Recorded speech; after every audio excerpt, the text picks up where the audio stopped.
people say that how can God create so many gays if he condemns homosexuality? There's a false presupposition there, and it's that God created you the way that you were born. That's not true. You and I, we were born selfish.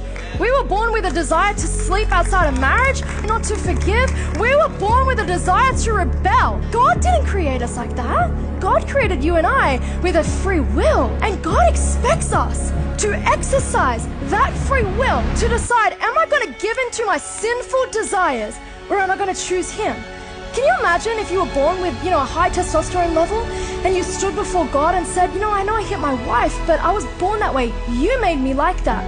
You created me that way. No, God would say, I expected you to call your body into submission, to make it a slave, and to decide I'm not giving into my sinful nature. How is that fair though? How is it fair that God knows that we have a sin nature, an inclination from the minute we are born to run towards wickedness? How is it fair that he expects us to control that?